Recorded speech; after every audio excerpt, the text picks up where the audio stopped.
They don't even like you. They don't like your skin tone. They don't like your lips. They don't like your nose. They don't like your ears. And what's up, guys? Welcome back. So today's topic is heavy but necessary: anti-blackness in Latino and Cuban communities, especially in places like Miami. So it's real and it's painful and it's still going on, even though some people think it's not.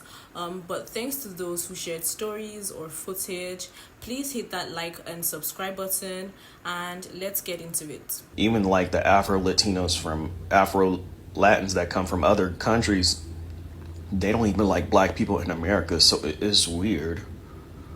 I think this is why me and my mom have a difficult relationship, because she did not understand black culture in America, because she is a curly haired, light skinned woman and she gets a lot of privileges that I don't.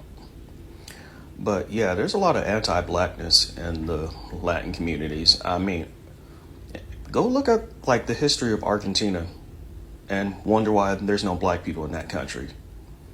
But yeah, Latins are very colorist and they're very racist. So all the black men that like Latinas, think again. There's a reason why a lot of Latinas date outside the race. The amount of Latinas I've met, Mexican women, they won't touch a Mexican man. Puerto Rican women won't touch a Puerto Rican man. Dominican women won't touch a Dominican man. Venezuelan women won't touch a Venezuelan man. I mean, the amount of toxic stuff that goes on in the Latin community, it's freaking crazy. Like, my mom's from Panama, and I don't think she'll ever touch a Panamanian man. She won't even look at it. I have another aunt from Panama. She'll never date a Panamanian man. She's like, they're all players. I don't know what it is. I don't know what's in the water. But the anti-blackness in Latin communities, it's not surprising. I now feel for the black community because I know what it feels like to be racially profiled. I didn't know it before, and I thought it was a little bit of a reach, but now I totally get it. That's what a man came out on here and said. And this is why we should believe victims. This is why we should believe people's stories. This is why we should have empathy. And this is why we should be able to put ourselves in other people's shoes. Because you thought it was a reach. That's what he said. He thought it was a reach when the black community said that they were being racially profiled and they were getting stopped for no reason. And like, it probably wasn't that serious. But now that Latinos are getting racially profiled, now he gets it. This is why empathy is so important, because you never know when the tables turn. And no, it shouldn't be transactional. It really shouldn't. You should believe people because you should think. You should be able to think outside yourself and be like, if that was me, I would hate that. I don't have to be black to realize that freaking sucks. That what they go through, what they've experienced, sounds painful. That I can't even imagine the years of frustration and honestly, just freaking frustration and anger that they must feel. But guess what? Now Latinos get it. Now. And that is why we are in the situation that we are. Because people don't feel for others until it happens to them. Yeah, y'all, I'm trying to figure out why I'm in the middle of Miami. Literally at what time? It's 12:44. At 12:44, we go to a club called Mona. Do you know this club told me I'm too dark and too thick? Didn't let her in because she's too thick. Dark. Bitches have audacity. What's really going on, Miami? All too dark to get in the club? Yeah, no. Somebody need to let me know what's going on in Miami. Seriously. They said Cubans in Miami is not letting black women that's big in their clubs. They're not letting them in. They're refusing them service. They're saying they're too big and they're too dark. I repeat, Cubans are in Miami telling black women that's too big, they can't come in. Huh? I'm confused. Like, but y'all hate when we make it into a race thing. Why are y'all making it into a race thing? Y'all hate that when we talk about the issues. Why are y'all doing that? Why are y'all doing that? Like, I never been to Miami. I haven't been. Now, no, I'm not that big, but are you going to tell me I'm too dark? Probably. That's crazy. Like, I met some people that was from Miami before, They act stank as hell. Like they do. They act like they shit do not stink.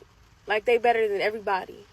There's deep colorism and anti-black prejudice in Latino communities, right? Black Cubans are often excluded from tourism jobs. They're often tipped less. They're pushed out of leadership roles. And in Miami, which is heavily Latino, black women report being denied entry to clubs for being too black. People say it's internalized racism, disassociating from being black to fit white standards, right? And Pew data shows darker skinned Latinos face discrimination even from within their own communities. This kind of prejudice is invisible to many, but it's real and it hurts, right? And we need to talk about it, especially when some Latinos are trying to unlearn and they're trying to push back. I have a question for everyone who lives in Miami, South Florida area. If you do not live in the South Florida area, keep scrolling. Okay, now that they're gone, I want to know what happened.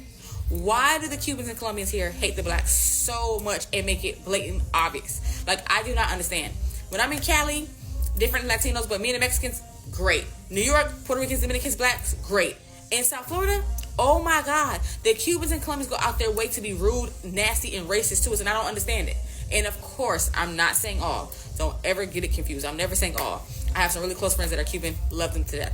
But the majority is wild. Like, it's so weird to me. And there's so many Afro-Cubans. So I'm like, do you guys treat the Afro-Cubans like this in Cuba? Like, how is this going? Like, they go out their way to be rude, nasty, and racist and let you know in their face. They're damn near worse than the white people that are racist. I'm like, what are we doing here?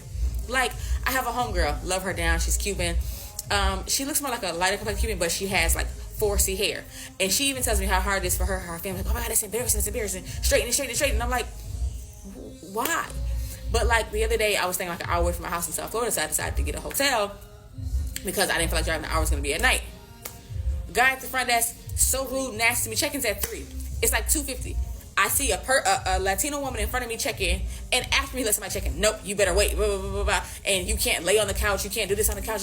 I'm like, sir, and I literally just like lean on the couch on the pillow to wait, like on the armrest. I'm like, okay. Then in the middle of the night, I come down to buy something from the store in the hotel. He's like, the store's closed. I'm doing inventory. I'm like, oh, okay. Well, I can wait. How long would it be? All night. You mean to tell me the store's closed all night? Really? 10 minutes later, I'm in the hallway getting some ice. I see a Hispanic man and woman coming in with drinks. So where'd you guys get it from? Oh, the store downstairs. I said, he said it was closed. Oh, yeah. He just took the rope off and opened it for me because it was just a rope. I'm like, what? Like, and that's just a small thing. I mean, it happens every day. The other day, I'm in Walmart, self-checkout, bringing out stuff. And mind you, I'm bringing out stuff for work. So I got like a lot of little candies and gum, little cheap stuff, like $1 or $2.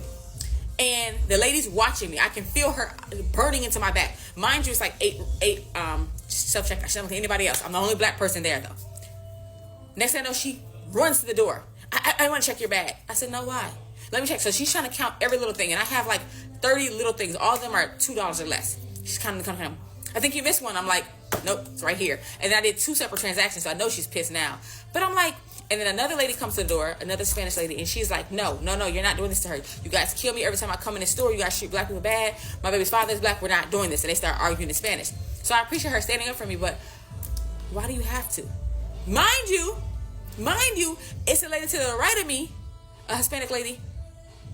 Dead ass, I seen her stealing. I ain't telling in my business. But you're so busy watching me, not even watching Shorty over here. Like, I don't know. I just want answers. I just want to know if anyone knows the reason why it's so much division in what the hate is about. Because I don't like that. Like, what are we doing? You know what I'm saying? We're all minorities. Let's love each other. Like, what's the problem? You very pro-Latina, but like being pro-Latina is like calling out the shit within our community, and our community can be very anti-black.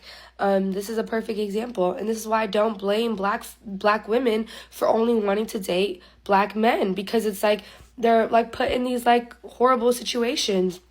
And this is also why I understand why black women kind of side-eye black men who only date outside of their race, because yeah, stuff like this, it's like a lot of times when it comes to non-black people, and I noticed this, I'm gonna clock it, I noticed this with a lot of Latinas, they'll fetishize black men, you know?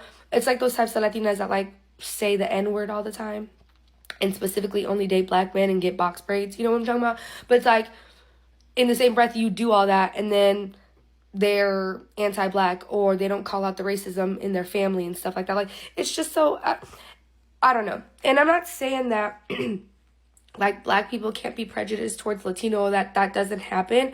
I get it, but like we're not talking about that. What we're talking about is there is a very like serious like issue within our communities of just being anti-black and colorist. That the whole saying of like, you know, when browner skin Latinos, like during the summertime when they're told like, oh, don't go outside, you'll get darker.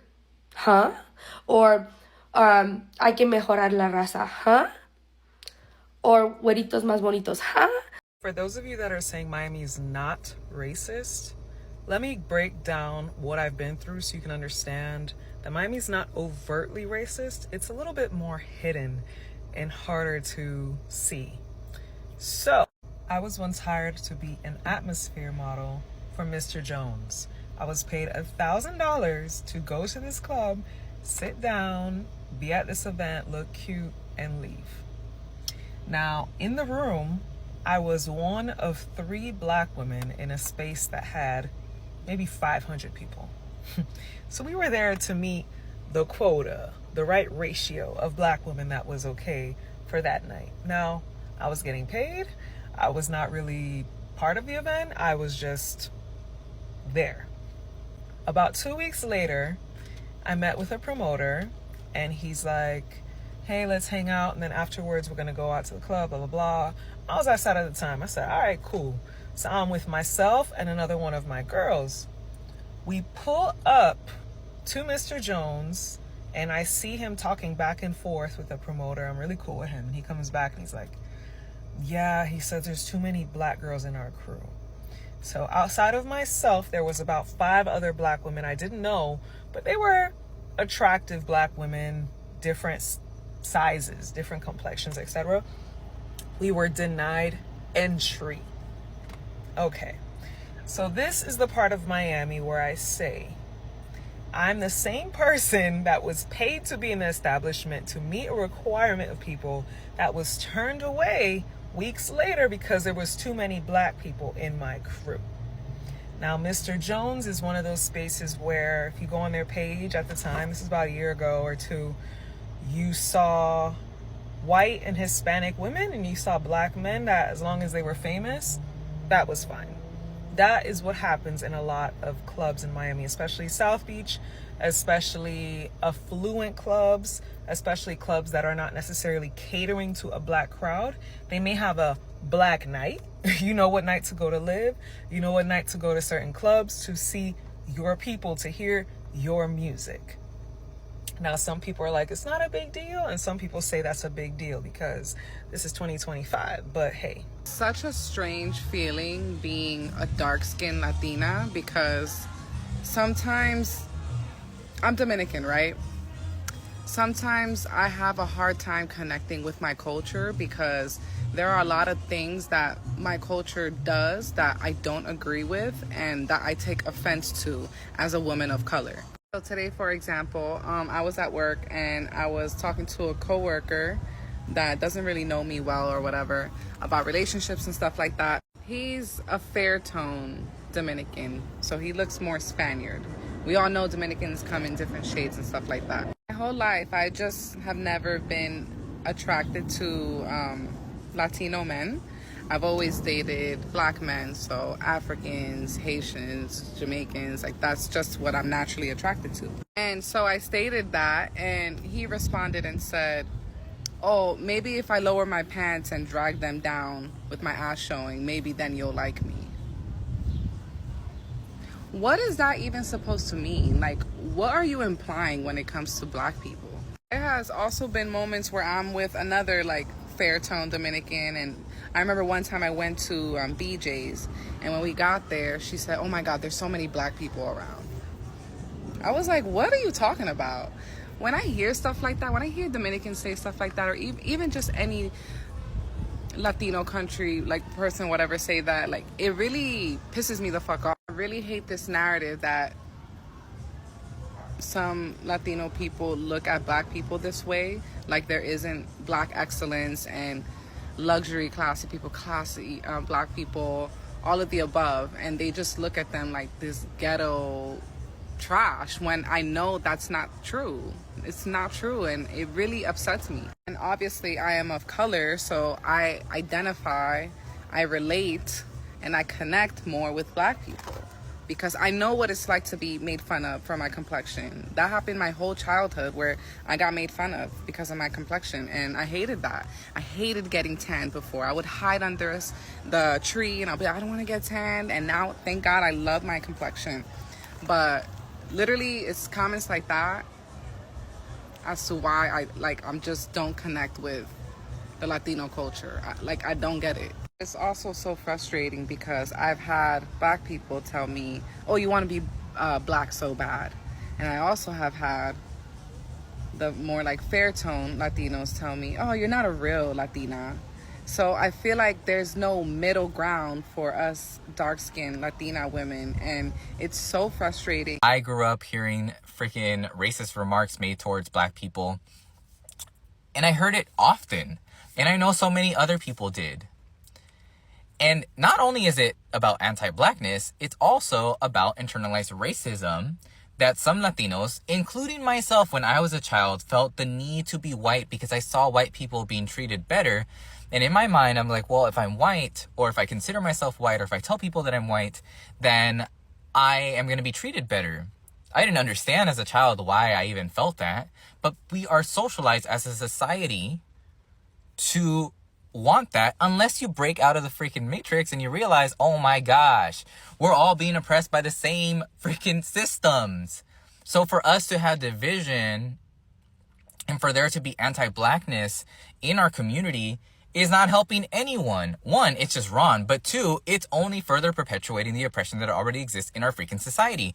So there's that part. And then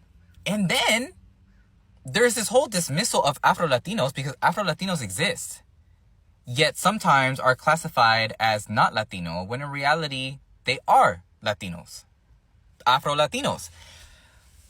And then there's this whole freaking connection to where we find ourselves in American history, okay?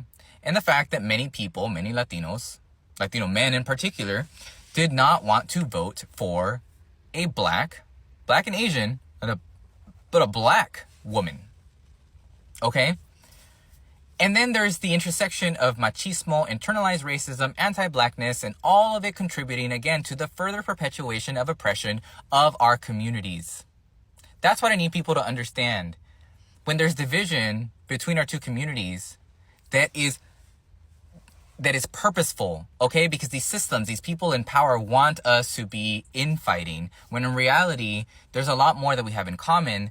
We are also being oppressed by the same systems. We should be supporting each other. And it is because of Black people and their advocacy that we, as Latinos and other communities, have the civil rights that we have today. The ability for us to even be able to have that privilege was in large due part to Black people, okay? Too many of us were raised to believe that aligning with Blackness meant losing something: safety, opportunity, acceptance. And we were taught the proximity to whiteness would protect us, that staying quiet was safer. So if we don't unlearn that, we end up repeating the same harm we say we stand against. So disengagement is not okay. What's happening to immigrant communities right now is devastating. I'm not taking away from that, and it does deserve compassion and support. But a good portion of that fear didn't come from distant forces, and it came from within our own communities. I've spoken out because I've watched people I know support systems that were never created for us to begin with. Systems that weren't designed to protect us, only to use us when it's convenient. So yeah, anti-Blackness in Latino and Cuban communities isn't a rumor.